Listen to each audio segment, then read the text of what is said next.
आपल्या परिसरातील राजकीय, क्राईम व सामाजिक अपडेट जाणून घेण्यासाठी पाहत रहा स्टार वन न्यूज वर्तमान। आरटीई ऍडमिशन मधील 1 किलोमीटर अट, ग्रामीण विद्यार्थ्यांचे भवितव्य धोक्यात। नमस्कार, आज आपण बोलणार आहोत शिक्षण क्षेत्रातील एका अत्यंत गंभीर आणि संवेदनशील विषयावर।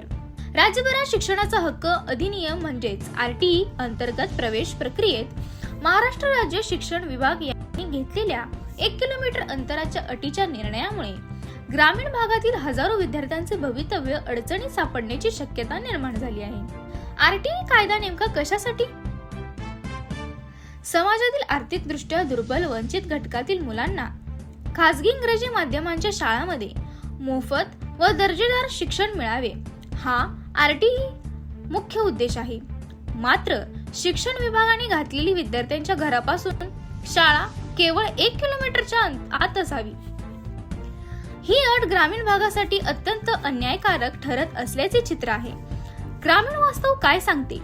ग्रामीण भागात अनेक गावांमध्ये खासगी आरटीई पात्र शाळा उपलब्ध नाहीत। अनेक वेळा शाळा 2 ते 5 किलोमीटर अंतरावर आहेत। वाहतूक व्यवस्था मर्यादित आहे। अशा परिस्थितीत ही अट लागू केल्यास ग्रामीण विद्यार्थ्यांना आरटीईचा लाभ मिळणारच नाही आणि त्यांचा शिक्षणाचा मूलभूत हक्कच हिरावला जाणार आहे। पालक आणि विद्यार्थ्यांची भूमिका काय? ग्रामीण पालकांमध्ये प्रचंड असंतोष पाहायला मिळत आहे।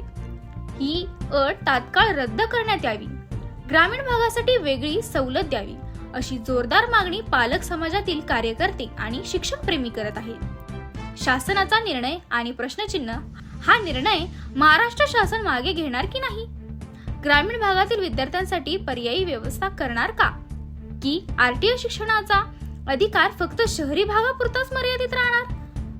खरा प्रश्न हाच आहे, जर हा निर्णय मागे घेतला नाही तर ग्रामीण भागातील विद्यार्थ्यांचे शिक्षण, स्वप्न आणि भवितव्य नेमकं कुठे जाणार? शिक्षण हा अधिकार आहे, तो अंतराच्या अटीत अडकून नाकारता येणार नाही। मी कीर्ती नाईक नवरे या महत्त्वाच्या विषयावर लक्ष ठेवून आपण पाहत आहात स्टार वन न्यूज वर्तमान। अशा बातम्या पाहण्यासाठी आमच्या चॅनेलला लाईक, शेअर, सबस्क्राईब करा।